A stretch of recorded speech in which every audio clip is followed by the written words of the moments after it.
Good afternoon, dear student. I am Pawar sir. I hope you are studying well at home, as you also taking your lesson online with good care to assist you to prepare at home and giving assignment regularly, and it has been checked by us regularly. Today, I would like to request your parents to cooperate with the management and pay the fees so that we can get our salary. Please cooperate.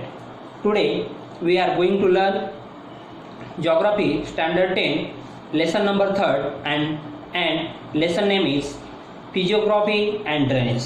Yesterday before few videos completed. Today new point start. Today's point name is Brazilian the plains. Brazil के बारे में हम पढ़ाई कर रहे तो उसमें का पॉइंट नंबर है 5th वाला the plains. Page number 18 open करो. ये देखो पेज नंबर 18 के ऊपर यहाँ पर देखो ऊपर the plains. First of all today's date and standard.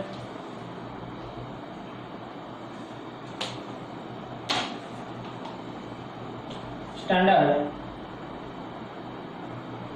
10th date 7 November 2020. Subject Geography.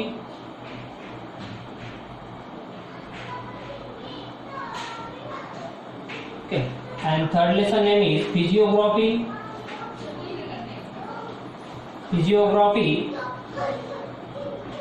and Drainage.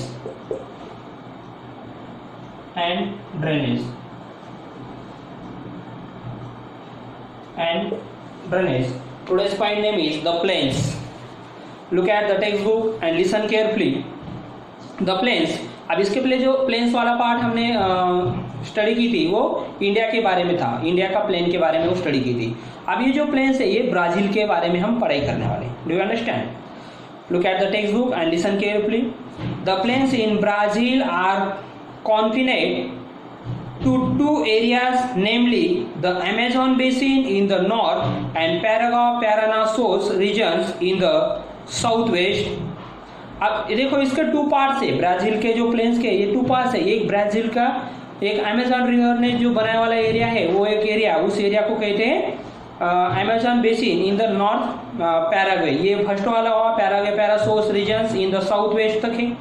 Amazon plains laying between the two highlands from the largest plain land of Brazil.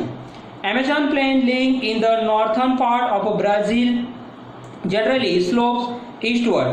अब Brazil का generally जो slope है ये eastward की तरफ है. East की तरफ उसका स्लोप है जो हमने मैप में स्टडी की थी. नॉर्थ से तो ईस्ट की तरफ उसका स्लोप है. नॉर्थ में ऊपर में देखो कि एक ब्राज़ीलियन अमेजन रिवर है. उसका जो एरिया प्लेन वाला एरिया है वो उसने जो एरिया बनाया वाला है वहाँ पर एक प्लेन वाला पार्ट है. और नीचे जो उसका जो एक हाईलैंड है वेस्ट साइड में वहाँ पर जो रिवर पैराग्वे पैराना ये रिवर ने जो प्लेन बनाया वाला है वो साउथ साइड में है. Okay.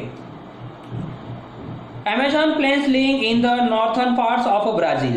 Amazon plains lying in the northern parts of Brazil generally slope eastward. अब ये अमेजन का जो पार्ट है वो जनरली कौन सी साइड में है तो जनरली वेस्ट साइड में है. और उसका जो प्लेन का जो स्लोप है वो वाला साइड है उसका साउथ की तरफ. उसका साइड है सॉरी साउथ और वेस्ट की तरफ. The Amazon basin is quite wide in the west about 1300 kilometre. अब इसका देखो अमेजन बेसिन का वाइड जो है वेस्ट की तरफ कितना है. वेस्ट की तरफ उसका 1300 किलोमीटर उसका वाइड एरिया फैले वाला है. And it narrow eastward it's width is minimum here. The Guyana highlands and the Brazilian highlands come closer 240 kilometre. तो इसके अलावा उसका जो नैरो वाला ईस्ट साइड में जो उसका विड्थ है वो है 240 किलोमीटर. ओके, ये वेस्ट साइड में. और उसका जो पहले वाला वेस्ट साइड था वेस्ट साइड और ये गुयाना हाईलैंड का जो एरिया है इसका उन्होंने विड्थ बताया वाला है. Guyana highland Brazilian highlands come close है उसका 240 kilometre. as the river approaches the Atlantic Oceans, और ये सब रिवर कौन से सी को जाकर मीट होती है, तो ये सब रिवर जो है वो अटलांटिक ओशियन को मीट होती है। The wides of the plains increase, और उसका वाइड्स का जो प्लेन है वो इंक्रीज होता जाता है। There are mostly forested area and largely inaccessible due to the frequently floodings and dense undergrowth.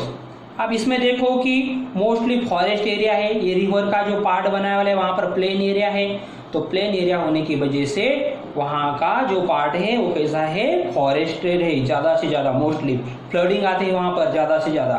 क्यों? क्योंकि वहां पर प्लेन वाला एरिया भी है और फॉरेस्ट का भी एरिया है। फॉरेस्ट का एरिया होने की वजह से वहां पर फ्लडिंग भी होते हैं। एंड डेंस मतलब ज्यादा घनेदाट जंगल होते हैं वहां पर। Undergrowth. Most of the Amazon plains are covered by the tropical rain forest. और ज्यादा करके अमेजन प्लेन में कौन से तरीके का रेनफॉल होता है, तो ट्रॉपिकल रेनफॉल होता है। Okay. The other plains in Brazil are located to the south west part. Other plains, दूसरा जो प्लेन वाला पार्ट है उसका वो लोकेटेड साउथ वेस्ट है। जैसे कि ये वाला नॉर्थ और वेस्ट साइड का हमने देखा, वेस्ट साइड का वहां पर अमेजन रिवर ने बनाया है, तो वैसे आप ईस्ट और साउथ साइड में कैसा प्लेन वाला एरिया है वो देखते हैं साउथ वेस्ट की तरफ। पार्ट ऑफ हाईलैंड, और हाईलैंड है वहां पर, ब्राजीलियन हाईलैंड के ऊपर पैराना जो रिवर है वो वेस्ट और साउथ की तरफ वहां पर रिवर फ्लो होती है। उसकी वजह से वहां का जो एरिया उन्होंने बनाया वाला है प्लेन वाला एरिया, वो पैराना रिवर ने बनाया वाला है। They form the source regions of Paraguay and Parana rivers. और ये पैराग्वा एंड पैराना रिवर्स का जो एरिया इन्होंने बनाया है वो प्लेन वाला एरिया है, और वो ब्राजील के कौन सी डायरेक्शन में है, साउथ वेस्ट डायरेक्शन में। The source regions of Paragua slopes towards the south, while the source regions of Parana slopes towards the southwest. अब ये पैराना का जो स्लोप है वो साउथ वेस्ट की तरफ है, साउथ वेस्ट की तरफ। Pantanal is one of the largest wetlands. अब ये पैंटाना जो है ये वन ऑफ द सबसे लार्जेस्ट वेटलैंड है इन द वर्ल्ड, पूरे वर्ल्ड में। आपको याद रखना है पैंटाना, अंडरलाइन करके रहो। पैंटाना ये सबसे लार्जेस्ट मतलब one of the world wetland in the world. It lines toward the south west part of the highland area. और इसका जो टूवर्ड्स है, इसका जो लाइन, इसका जो एरिया है वो साउथ वेस्ट की तरफ फैले वाला है, ब्रॉड है। It is the regions of swamps and marshes in the north west, Mato Grosso do Sul in the Brazil and it extend into the Argentina. और वहां से वो कहां तक स्लोप करता है, अर्जेंटीना तक। अर्जेंटीना दूसरी कंट्री है, ब्राजील के साउथ साइड में है नीचे, ठीक है। और वहां पर ये एरिया जो प्लेन वाला एरिया वहां तक फैले वाला है, पैराना रिवर ने इसको कन्वर्ट किया है। ये हुआ हमारा ब्राजील का द प्लेन्स वाला पार्ट। तो आपको इसमें याद रखना है ब्राजील के 2 प्लेन्स पार्ट बनते हैं 2 रिवर की वजह से, एक अमेजन रिवर और पैराना रिवर। ऊपर वो वेस्ट साउथ नॉर्थ की तरफ वो फैले वाला पार्ट है, और नीचे जो पैराना रिवर ने जो एरिया बना है प्लेन का वो साउथ वेस्ट की तरफ फ्लो होता है। नेक्स्ट पॉइंट है इसमें का आइलैंड। जैसे इंडिया के आइलैंड के बारे में हमने पढ़ा था, अंडमान निकोबार लक्षद्वीप, वैसे आप ब्राजील के कौन कौन से आइलैंड है उसके बारे में हम स्टडी करना है। ये ब्राजील एक तो सी के अंदर वाला पार्ट होता है, वहां पर जो ऊपर लैंड होती है उसके बीच में चारों तरफ से उसका वाटर होता है, उसको आइलैंड कहा जाता है। उसके बाद सी के साइड वाला जो लैंड होता है वहां पर भी आइलैंड होते हैं, ये देखते हैं आप। Beside the mainland, some islands are also included in the Brazil. Mainland और islands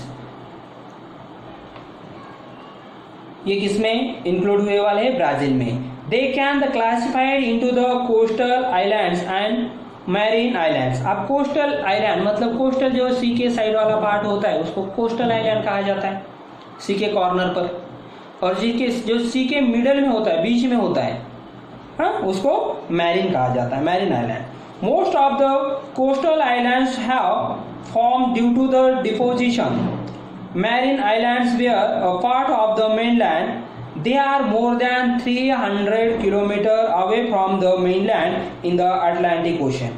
अटलांटिक ओशियन से 300 किलोमीटर दूरी तक वो आइलैंड है, मैरीन आइलैंड्स ब्राजील का. From the mainland in the Atlantic ocean. These islands are mostly rocky and they are the top of the submerged mountains. अभी कहाँ पर है? Mostly rocky and are the top of the submerged mountain पर है ये island. The islands near the coast of the South Atlantic. अब देखो जो आइलैंड है नियर कोस्ट के साउथ में अटलांटिक के ओशियन और कोरल आइलैंड. ये वाला कौन सा आइलैंड है? कोरल आइलैंड है. And they are called atoll. Atoll मतलब कैसे रिंग के जैसा है. वो कोरल जो है ये ऐसे रिंग के जैसा होता है, उसको कहा जाता है अटॉल. ऐसे साउथ डायरेक्शन में है ब्राजील के. अब इसमें देखो कलर ऑफ बोथ वाला पार्ट है, उसमें बताया है show the physiography of India and Brazil, use the map and the indices, the answer the following, compare the indices of both the maps. First question है in each part of the area is the highest altitude line in both the countries respectively. ये दोनों के map के ऊपर से question बताने. ये सब क्वेश्चन को आपको पढ़ के ये दोनों मैप में से उसके आंसर खुद राइट करना है. और इसके नीचे देखो ड्रेनेज, उसमें है ट्राई दिस. ये ट्राई दिस वाला जो पार्ट है इसमें का ये इस साल सिलेबस में से रिडक्शन कर दिया गया है, कैंसिल कर दिया है. जो 25% जो सिलेबस आपका कम हुआ है उसमें से ये वाला पार्ट ये कैंसिल हुआ. इसको ऐसे क्रॉस करके रख लो वहाँ पर पेज नंबर 19. उसके अलावा इधर भी देखो यहाँ पर ऊपर में भी ये देखो एनी अदर पॉइंट्स, ये वाला पूरा बॉक्स भी सिलेबस में नहीं है तुम्हारे इस साल. इसलिए अब हम नीचे वाला देखने वाले हैं ज्योग्राफिकल एक्सप्लेनेशन. उसमें है ब्राजील. अब ये ड्रेनेज किससे रिलेटेड होता है? रिवर से, रिवर के फ्लो से रिलेटेड होता है, उसके बारे में हम पढ़ने वाले. ब्राजील. अब फर्स्ट ब्राजील पॉइंट है उसमें, और ब्राजील में है ड्रेनेज ऑफ ब्राजील. अब ब्राजील का कैसा ड्रेनेज है उसके बारे में हम स्टडी करेंगे. ड्रेनेज ऑफ ब्राजील मतलब उसका वाटर फ्लो कैसा है. As far the drainage in the Brazil is concerned, there are 3 major river basin. तो ब्राजील में कितने रिवर बेसिन है?